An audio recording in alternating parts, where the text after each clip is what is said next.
Younan is a high performance sales leader.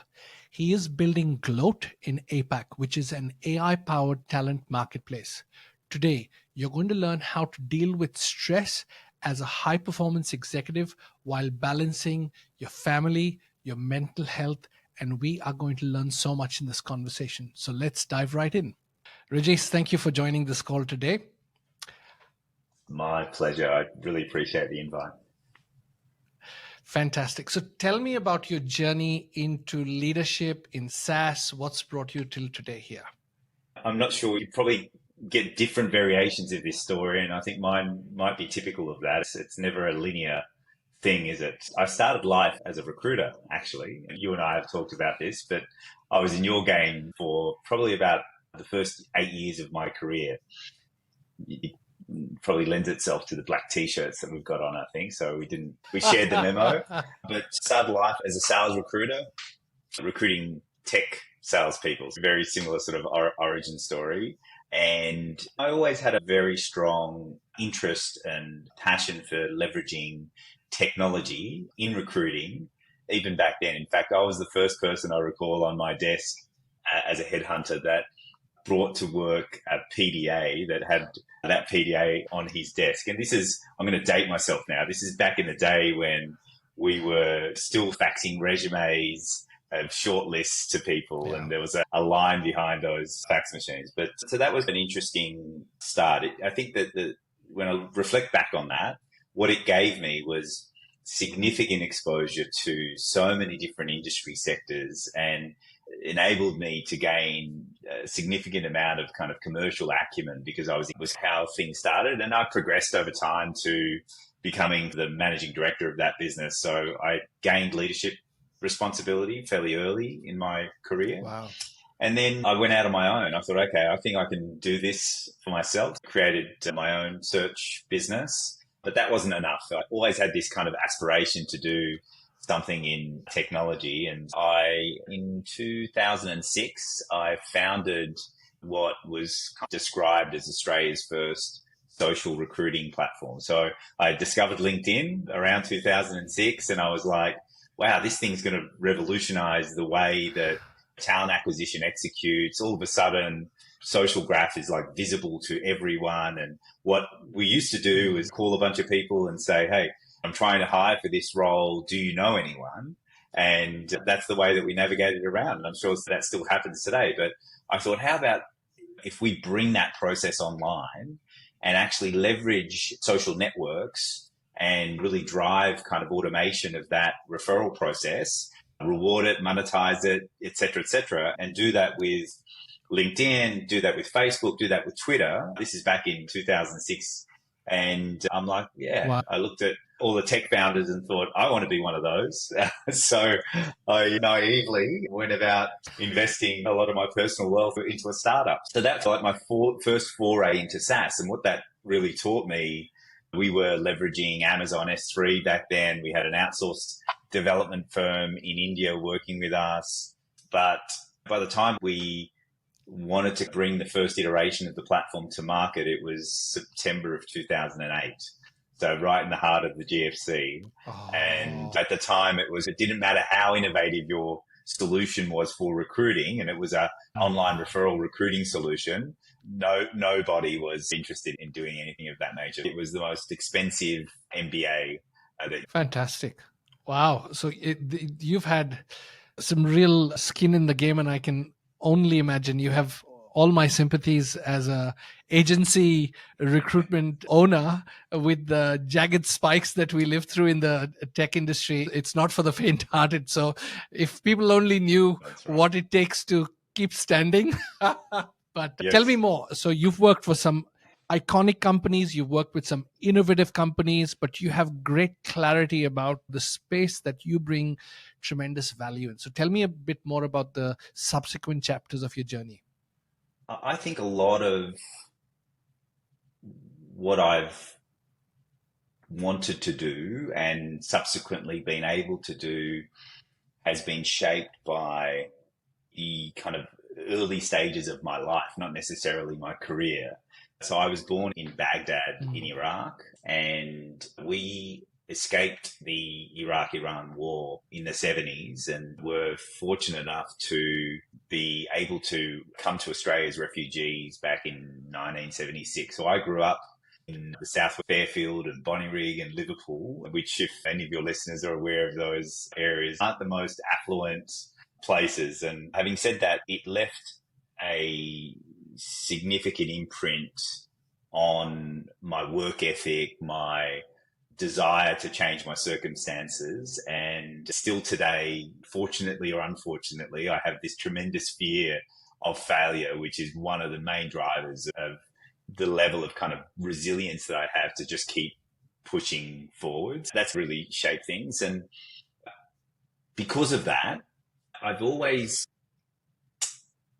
looked for companies that have been very purpose driven. So when you come from an environment like that and you're fortunate enough to move social structures and change your circumstances, that upbringing never leaves you. So you come away with that, with a certain value system that is about doing something that is purposeful. And thankfully, I've been very fortunate, particularly over the last 15 years or so, to work for some fantastic companies that have all been purpose driven, companies like Avature and Workday, and then fast forward to now a company that I've been with called Gloat, which has been a great experience so far.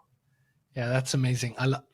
Thank you so much. I think that behind every person that we see, there's always people get to see the persona, the person on LinkedIn or the person that they meet at the Gartner event or the person that you cross paths with. But behind that, there is a story and why people are the way why they have a certain work ethic, or things that have shaped their worldview and what they bring their whole selves into a role. And that's a story with a significant origin story. Thank you. What, as a sales leader building a innovative company, what is the most challenging part of your job?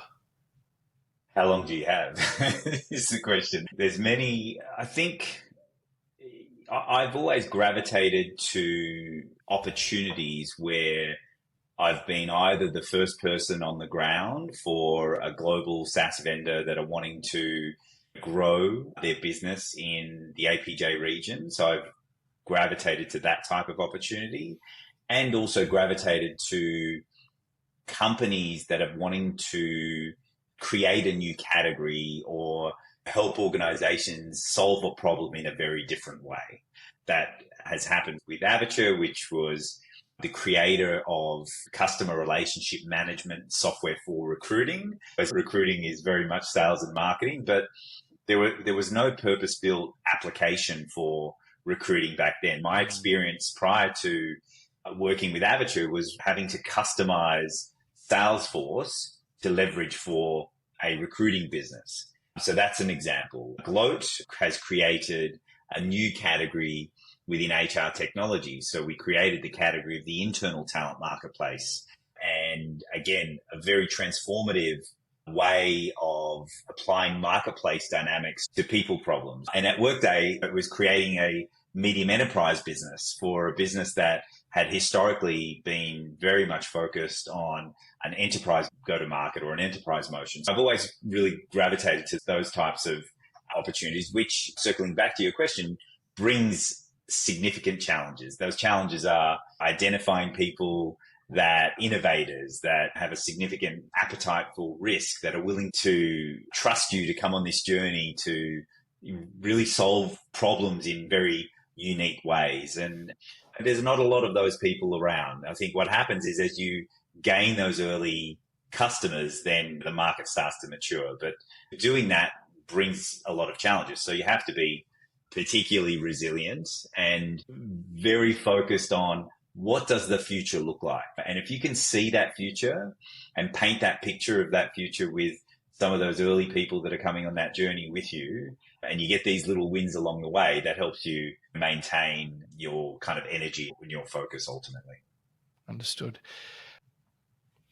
Okay, so you have built a career working for some iconic, innovative companies. You're building teams and businesses across the region. You're having success. You've got a terrific work ethic. You've got this absolute strong desire to succeed and make a difference.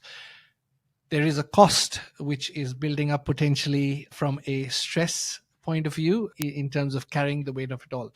So tell me a little bit more about what some of the symptoms and signs of burnout and carrying that for a while or running that fast. What does that start feeling like, looking like? Yeah.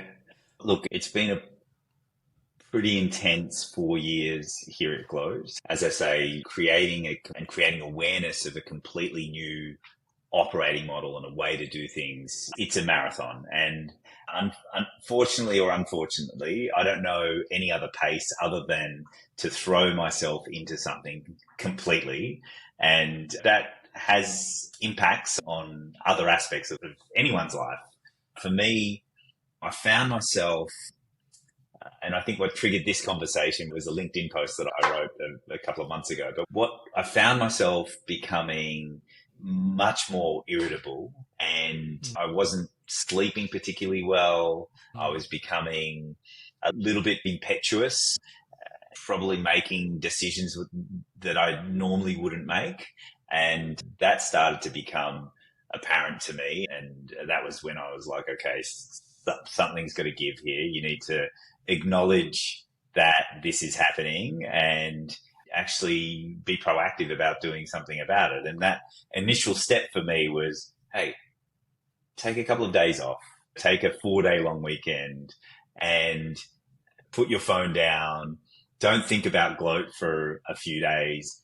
Be present in your family environment and just do, quote unquote, some normal things, right? Make lunches, do pickups, do all of those things. And I had this kind of revelation, I must admit. I was like, man, there's a world out there that's turning, that's spinning, and it's not all about you being head down into this thing that you're trying to build. And it was super refreshing, right? Those signs were certainly evident for me. Yes, I saw that post and it was amazing. And I know I, on a daily basis, speak to sales leaders trying to do hard things, right? From hard fought losses to celebrated wins and everything that gets lost in between. There's so much that builds up. So seeing that post with you, I think it was with your kids, and you've had a couple of other posts that it was so refreshing, because I know that the same thing, when people don't do it, it takes a toll on people if you don't recognize the signs of stress and running that fast. So that's why I wanted for you to come on and share this with us. But tell me, what are some of the things that you have done in general to look after yourself, to put your oxygen mask on so that you're good for everyone else? Yeah. I've been very focused on health and fitness all of my life. So I studied health science at university. I actually, before having to get a job, I wanted to be a professional footballer. So I played soccer for a large part of my life in the early days. Growing up in the southwest of Sydney, Nice. that was what you did, and grew up around some amazing footballers at the time. But so I've always exercised. In fact, one of my first jobs was, believe it or not, I was a personal trainer, and my first sales job was I sold health club memberships. Before I got into recruiting. I have to exercise. I have to do something every day. Whether that, definitely, I spend a lot of time practicing yoga. I run, I strength train, I meditate. So there are a number of things that kind of happen on a cycle that keep me focused and in a reasonable place physically, but more importantly, mentally. It's got to the point, if I don't do something on a day, I feel it in my mood. I feel it in just general kind of mental clarity and focus and so on. So I try and stay especially active. My latest kind of addiction is sleep. So I've got one of these Whoop bands that tracks your sleep. So now I'm into all of this kind of human optimizations. I'm really focused on how many hours of sleep I get. So I was at a dinner with some customers in Brisbane on Tuesday, and we were chuckling that I was like, look, We finished dinner, and I think dinner finished at about, I don't know, 9 o'clock. So I was like very excited to get back to my hotel room and make sure that I'm in bed by 10 p.m. So how life's changed, right? But yeah, so I try and focus on all of those things regularly. Oh, Rajesh, I'm getting far more twin vibes than just the black Yeah. t-shirts. Had a significant shakeout in the industry and everyone was impacted. Very few. And we've just seen so many people lose jobs. My own team, we had to make very hard decisions and scale back, helping others get roles. And thankfully, everyone impacted had roles within 4 weeks. But I found my blood pressure absolutely out of control. I found myself clenching my teeth, sighing often during the day, and I knew that I had to do something. Waking up at 4 and 5 in the morning, thinking about the things that were on top of my mind, challenges, right? And long story short, this year for me has been one of resetting, and I was really impacted by Atomic Habits, which we've all seen and heard, but it was talking about, having an identity change. I am not doing exercise, I am a healthy person. When I'm a healthy person, then all the other things come along with that. And the other one was around building systems and not setting goals. So for me, for example, I know on a Monday evening at 5 o'clock, I'm going to yoga, and I've roped two buddies who were having the same issues.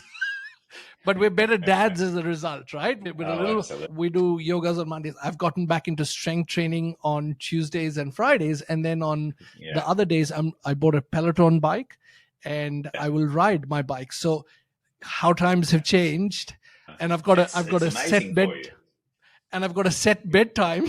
Which Yeah, I know. It's sad, mate. We've got that age, unfortunately, that those things matter. But it's super important. We have a lot of demands, both personally and professionally, and a lot of responsibility. And I think I don't know, I consider it like being an athlete, right? You have to be in the best possible condition to perform. And as a sales leader, your energy and focus is critical to the way that you interact with your team, the way that you interact with your customers, like all of those things matter. And I feel it when I have maybe a big night once a quarter with my mates, and we'll be out and have a couple of beers, for example. It takes me 2 or 3 days to like really recover. And so you have to minimize those sessions these days, which happens as you get older. So yeah, these are the things that we need to cater for. Yeah. And look, I think that from everything that you've said, again, what stands out to me is that you've got to treat yourself like an athlete. You've got to treat your mind and your body with the importance that it deserves, and keep that as part of your consideration before the task because often you get consumed in the tasks and you forget the rest of that. Tell me, as we start wrapping up, tell me what are some of the things that you are doing, will do, and have done, just practical things that are helping you reset and being the best that you can for both personally and professionally. Yeah. I would break those up into a few areas. I think nutrition is particularly important. I'm not obsessive, but I'm conscious of my nutrition. Exercise in general, just moving, as we've talked about, whether that's strength training or I run a bit or yoga, whatever that is super helpful. And then it's spending time actually, like I like to meditate and kind of show gratitude through journaling sometimes, so I can just really focus on the things that really matter. Now, these are all things that I probably wouldn't have been very comfortable talking about 5-7 years ago, for example, but they're things that I would absolutely have conversations about these items with my team, and anyone around me knows that I'm a huge proponent of investing in yourself in those areas, because you cannot be good for anyone, whether that's professionally or in your personal life, if you don't practice a bit of, you hear the term self-care, but just be slightly selfish around those things so that you can be better for everyone that's around you. And if my partner, my girlfriend Chloe's listening to this, she probably thinks that I practice a bit too much of self-care, because I do like my own space, and I'm very fortunate. I have my own autonomy, and I do a bunch of things on my own, with working from cafes and travel trips and so on. But look, in all sincerity, that keeps me being able to be the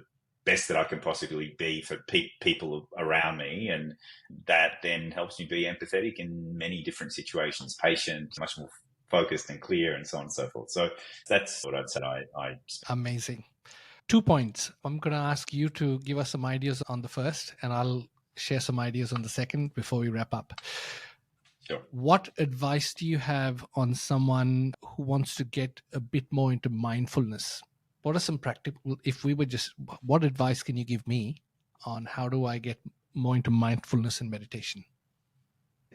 I started with some of the apps. Actually, recently at Gloat, we had in October, it was a mental health awareness month. And so there was a range of things that we did during that month that was really helpful, just to encourage the importance of mental health. And one of those things was getting access to the Headspace app. And the beauty of it was, not only did we get access to it as employees, but we got 5 extra subscriptions for family members to also come on the journey. So sometimes if you're just new to meditation, guided meditation through one of the apps like Headspace is actually a really great place to start. So I would encourage people to take that first step. I've been practicing yoga now for, I don't know, probably eight years or so. And I'm still as stiff and as I was probably 8 years ago, don't worry. So I still feel like a bundle of stress, but that to me has been a savior. So I generally would practice like first thing in the morning. And so for me, I think yoga is super helpful. Guided meditation through an app is super helpful as well. But the beauty of meditation is you can just be anywhere, right? And you just need to have some quiet space.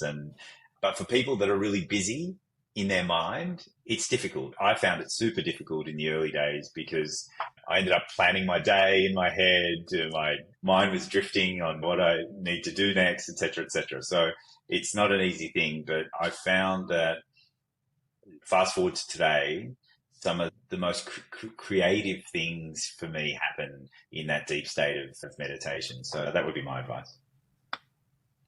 And do you have a set time that you do it?